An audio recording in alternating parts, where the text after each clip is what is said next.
Eu não acredito que me mandaram esse vídeo pra eu assistir, velho. O problema não é o canal, obviamente, eu adoro. Mas... porra, velho, Ayano Koji... ah, não. Vamos lá em 1, 2, 3.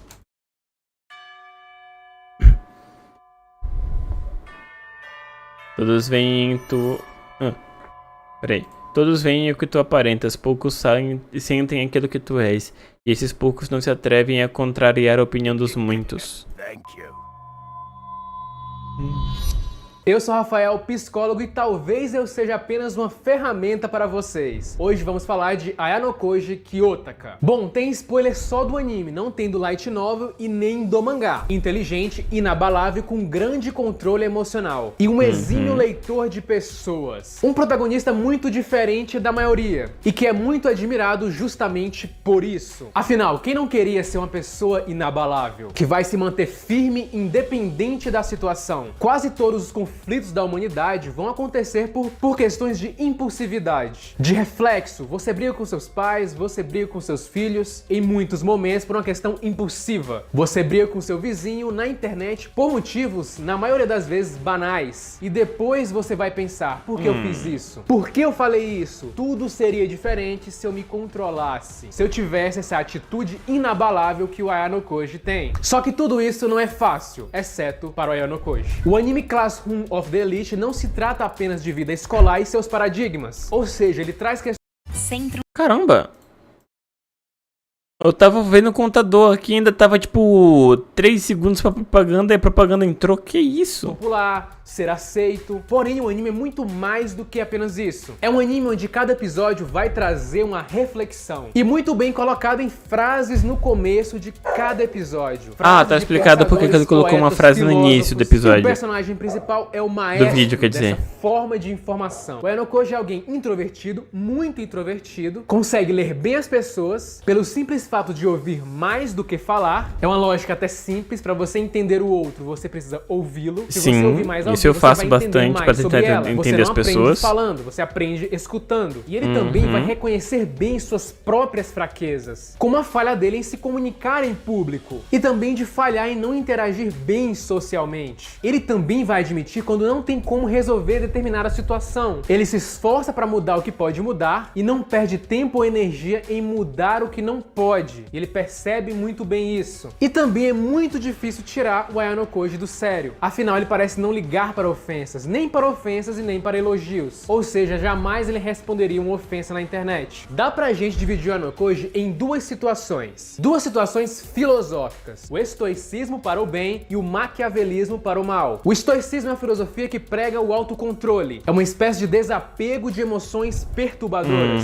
O filósofo Sêneca dizia: um sábio seria emocionalmente resistente ao infortúnio. E o Ayano Koji se encaixa perfeitamente nisso, porque ele é a essência do termo calma estoica. Ele se mantém tranquilo e calmo, quase que independente de cada situação. Ele faz de tudo para tentar modificar o que ele pode modificar, meio que aceita o que ele não pode fazer nada. O indivíduo estoico também aprende com seus erros e também pratica uma atenção plena e uma tranquilidade em uma situação caótica. Inclusive a terapia cognitivo-comportamental criada ali pelo Aaron Beck tem muitas raízes no estoicismo, que tem como premissa dizer que a maneira como pensamos dita o nosso comportamento. Então, isso aí eu concordo. Terapia, falando brevemente, o objetivo dela é tentar substituir esses pensamentos problemáticos e, consequentemente, isso vai mudar o comportamento do indivíduo. O que é o mal? Tudo que surge da fraqueza. É uma frase do filósofo Nietzsche que aparece no primeiro episódio, que já mostra o nosso protagonista não se levantando para dar lugar a uma senhora. Na verdade, ele não faz nenhuma ação, mas o que fica implícito é: você acaba realizando o mal se você ficar parado também, se você não fizer nada. Sim. O maquiavelismo faz parte da tríade negra da personalidade na psicologia, junto ali com o narcisismo e a psicopatia. E esse nome vai se originar do filósofo Nicolau Maquiavel, que sempre descreveu a natureza do homem de forma pessimista. Para ele, o homem não é bem e não é mal, porém tende a ter atitudes cruéis. Os psicólogos Richard Christie e Florence vão trazer isso no livro Estudos do Maquiavelismo. Nesse livro vai falar que indivíduos com características altamente maquiavélicas tendem a não ter um afeto significativo em relações sociais. E é esse maquiavelismo que eu notei. Eu não sabia o termo, obviamente, né? Mas esse maquiavelismo que eu notei nos reacts que a galera pediu, né? Pra fazer dos raps do Aya no Koji. É justamente isso que me fez querer me afastar e nem chegar perto do anime. E olha que curioso, o maquiavelismo pode ser positivo no contexto empresarial. Minhas raízes de atuação são na psicologia organizacional. Então eu trabalhei em RH e hoje em dia ainda faço hora ou outra processos seletivos. E indivíduos com essas características maquiavélicas manipuladoras do Aya no Koji costumam ter sucesso imediato em certas carreiras. Pessoas como Aya no Koji que veem as outras pessoas como objetos podem justificar os próprios atos de manipulação que eles fazem com essas pessoas, com seus subordinados, por exemplo. E é comum, você provavelmente conheceu ou vai conhecer alguém que faz de tudo, passa por cima dos outros, manipula para conseguir subir de cargo e muitas vezes consegue. Só que muitos estudos também mostram que essa atitude maquiavélica pode ser o motivo da ruína da carreira da pessoa também. Afinal, para você construir uma carreira, você precisa várias vezes entender acontecendo, as pessoas. principalmente na ficção, não na vida real. A gente tem uma visão dúbia do Aya no Koji. Afinal, ele tem características estoicas que inclusive prega a virtude do ser humano. E isso está incluído fazer o bem, mas também ele tem atitudes maquiavélicas. Mas isso é bem humano. Todo ser humano é um misto de atitudes boas e ruins. Sim. É como se fosse uma escala. Ninguém é 100% bom, ninguém é 100% mal. Esse binarismo onde se fala essa pessoa é boa, essa pessoa é ruim,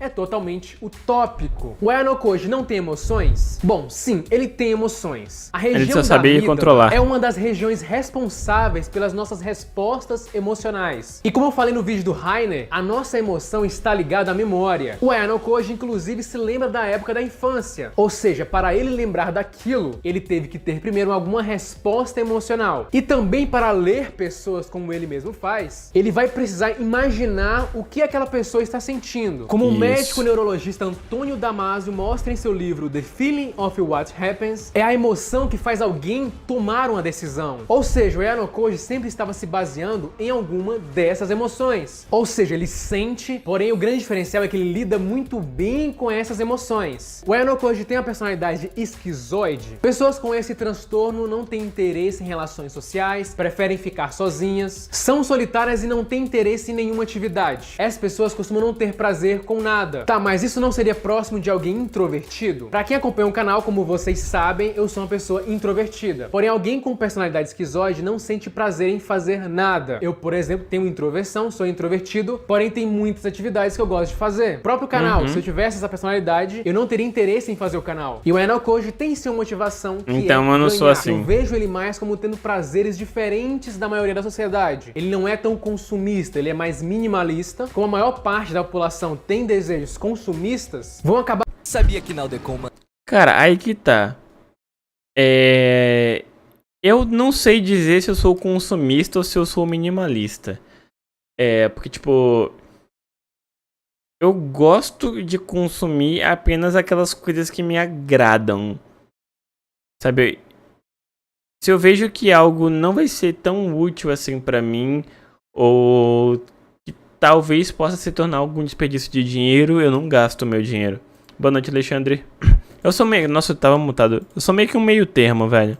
Não entendendo os prazeres dele. Personalidade antissocial. Transtorno de personalidade antissocial. A psicopatia. O Aya no Koji vai ter alguns traços. O psicólogo Robert Hare criou essa escala PCLR, que vai mostrar ali vários espectros da psicopatia. E apesar do Aya no Koji ter alguns traços, pelo menos o que foi mostrado no anime, falta ali algumas características para ele completar esse diagnóstico. Eu identifico ele como um indivíduo maquiavélico, porém eu não consigo ver ele com total falta de empatia ou remorso. Talvez no mangá ou na segunda temporada as atitudes dele se intensifiquem, aí de fato ele pode revelar ter esse transtorno. Inclusive um livro que eu recomendo muito para quem gosta desse tema é o livro do Robert Hare, Sem Consciência, o mundo perturbador dos psicopatas que vivem entre nós. É um personagem principal tão curioso que a gente meio que esquece os outros. A gente quer entender a visão dele, como ele vai reagir, o que ele vai fazer. Ou seja, o anime faz vários questionamentos sobre meritocracia, relações sociais, influência, e o Aya no Koji é a essência de tudo isso. Por isso é um dos personagens principais mais curiosos e interessantes que eu já vi. Curta, se inscreva, compartilhe, principalmente se você gosta desse tipo de anime, que eu vou trazer mais aqui no canal. Afinal, é só o começo. Até mais. Então, pra mim... Peraí. Hoje em dia não sou mais fanático desse personagem, o anime até que é bem ruim tecnicamente, o mangá é completamente diferente, o anime é babação de outro personagem sem fim. Por isso a galera é tão fissurada nele. Ah, tá. É que tipo, como eu falei pra você, Hario, o que me incomoda, mano, é esse maquiavelismo. Não conhecia o termo, é justamente essa parada de tipo, fazer coisas malvadas e acabar usando as pessoas como objeto, apenas como ferramenta do seu próprio interesse, para se cumprir com seus próprios objetivos, que basicamente me afasta, sabe? É isso que, tipo, eu sei que o mundo já é mal assim por natureza, eu não preciso que o anime me mostre mais essas coisas. O anime, teoricamente, pra mim, é meio que um escape da realidade, sabe? Eu quero me sentir bem, eu quero rir, eu quero fica empolgado com alguma parada, com alguma história, com a cena de luta. Agora, parar pra ver anime, tipo, ver pessoas tratando pessoas assim e tal. Ainda mais ele sendo o personagem principal, não é pra mim não, sabe? Se fosse um antagonista e, tipo, a gente ter alguém ali do lado, tipo, um personagem principal lutando contra isso, tentando, tipo, derrubar ele do seu trono, alguma coisa assim, eu até que me interessaria pra ver essa batalha de egos, como é mais ou menos o que acontece com Death Note, né? Aquela guerra psicológica entre o L e o Kira. Ali é uma delícia de assistir, porque você vê esse embate o tempo todo, tá ligado? Você enxerga todas as nuances da coisa, da parada. Obviamente, quando eu conheci Death Note, eu era totalmente Team Kira. Hoje eu quero voltar no passado e dar um soco na cara do Moreno que preferia o Kira do que o L. Mas... sei lá. O mais bizarro é que... O mais bizarro é que ele meio que não faz mal pra ninguém o anime inteiro. Isso é o que é mais bizarro. Ele só demonstra ser capaz de fazer se quiser. Mas vou usar esse termo, desculpa, já ficou cringe esse anime aí. Mano, eu queria entender porque as pessoas estão achando cringe falar cringe. Eu não sei o porquê que o pessoal pegou raiva dessa palavra da mesma velocidade que a galera pegou raiva de ranço. É porque, tipo, eu sou uma pessoa tão na minha que eu nem uso essas palavras direito, tá ligado? Eu geralmente também não vejo essas palavras serem usadas com tanta constância. Eu só não entendo o porquê que o pessoal começou do nada a odiar. Porque é cringe demais. Ai, ai. Mas enfim, gente, espero que vocês tenham gostado desse react. Até a próxima e eu fui.